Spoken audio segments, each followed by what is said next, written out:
Unutilgan tarixchi Molla Shakir. Ataqliq Uyg'ur shoiri va tarixchisi Molla Shakir milodiya 1805-yili hozirgi Aqsu viloyatining Uchturpan nahiyasida tug'ilgan. U realizm adabiyotining 19-asrdagi donliq vakillaridan biri edi. 1864-yili yozda bütün Tangirteg'ining shimoliy va janubida keng ko'lamlik qo'zg'olon portlab, ilgari keyin ilida Uyg'urlarning ili Taranchi sultonligi, Qashqarda Qashqar hukumati, Kucharda Rashidin Xo'ja boshchiligidagi Kuchar xonligi, Xotanda Xotan hukumati qurilib, Manching hokimiyati butunlay degudek yo'qotildi. 1864-yili 6-iyun Kucha dehqonlari qo'zg'olon ko'tirib g'alaba qilgan hamda Ishon Rashidin xon hokimiyati tiklangan. 60 yoshga yaqinlashib qolgan Molla Shakir yuqorqi Rashidin Xo'ja askarlariga qo'shilib 28 yoshlik Molla Musa Sayrami bilan billa shu yili yozdagi Uchturpan urushiga qatnashgan edi.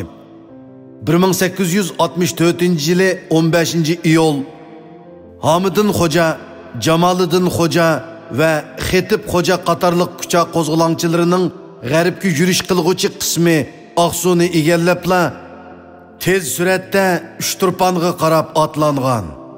Bu xil bo'ron chapqunliq milliy ozodlik ko'rishi 59 yoshga kirib qolgan bo'lsa-mu, butun vujudi bilan ilmga berilgan Molla Shakirni shiddatlik do'lqini ichiga elib kirgan.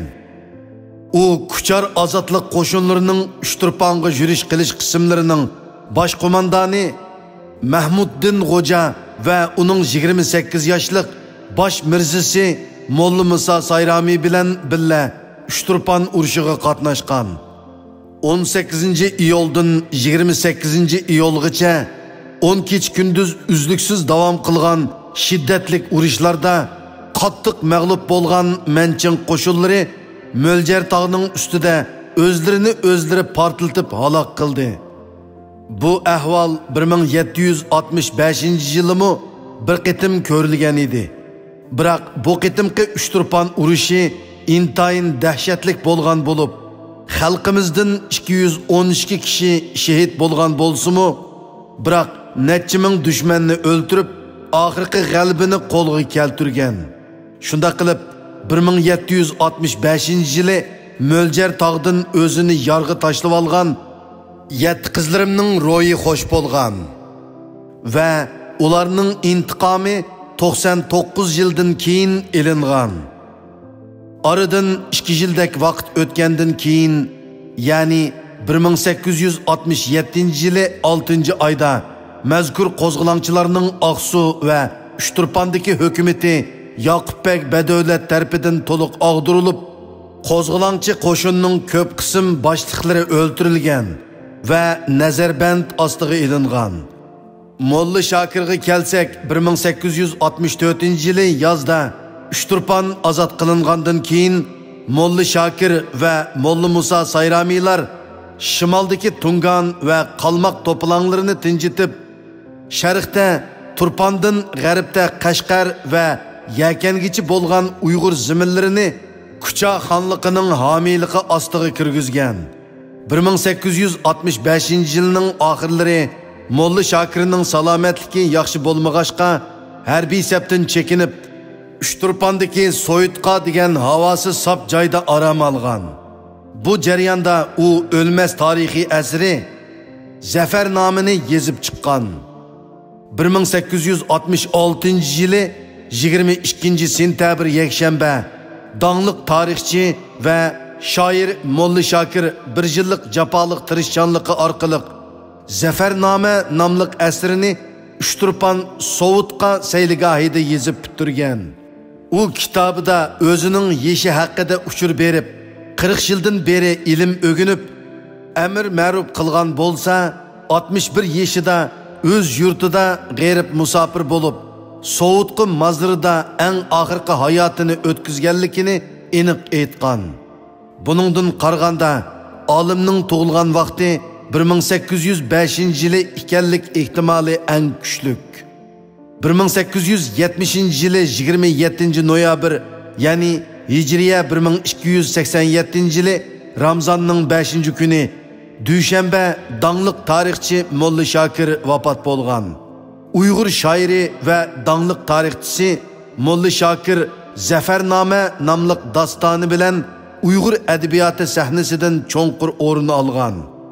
Uning hayoti Oqsu va Uchturponda o'tgan bo'lib, hayoti haqida qo'limizda textcha yetarlik ma'lumot yo'q.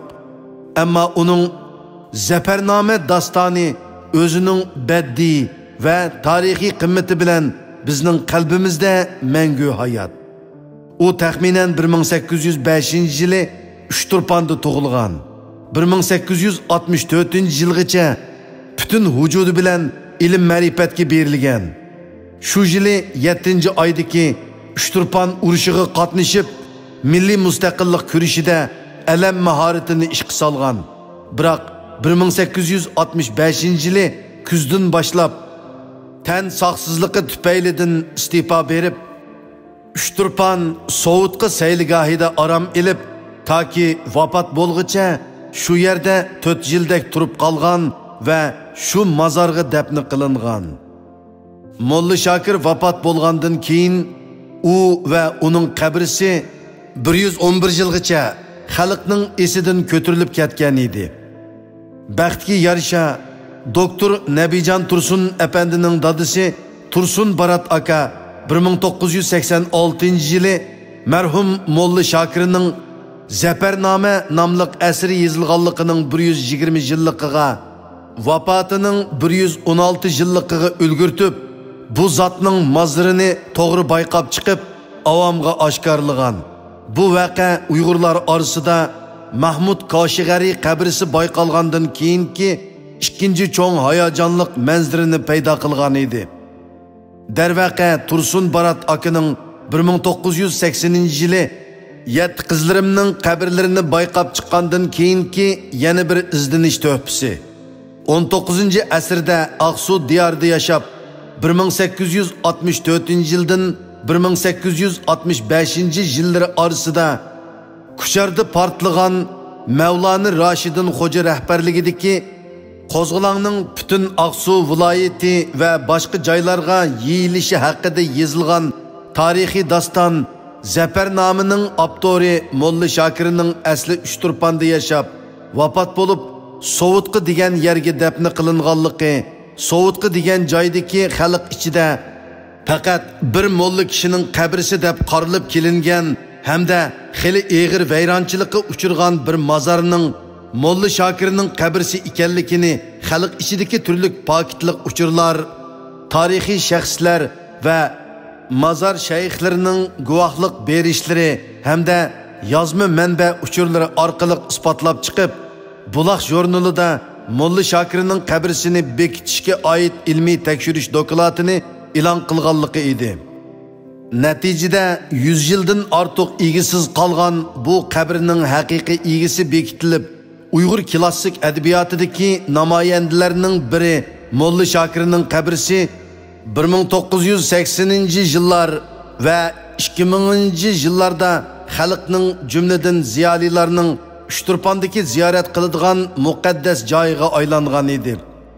Tursun Barat akaning jafoliq izdinish va ko'p kishilarni ziyorat qilishi natijasida Uchturpondagi Sovutqi sayligohidagi tashlanib qolgan bir qabrda yotgan kishining asli Uyg'ur xalqining munavvar farzandi, Uyg'ur klassik adabiyotining mashhur namoyandalaridan biri va 1864-yildagi Rashidin Xo'ja qatorliqlar rahbarligidagi Kuchar qo'zg'olonining ishtirokchisi, Uchturpondagi Manju Ching qo'shinlarini yo'qotish janglariga qatnashgan Molla Shokir ekanligi bekitilib chiqilgan edi.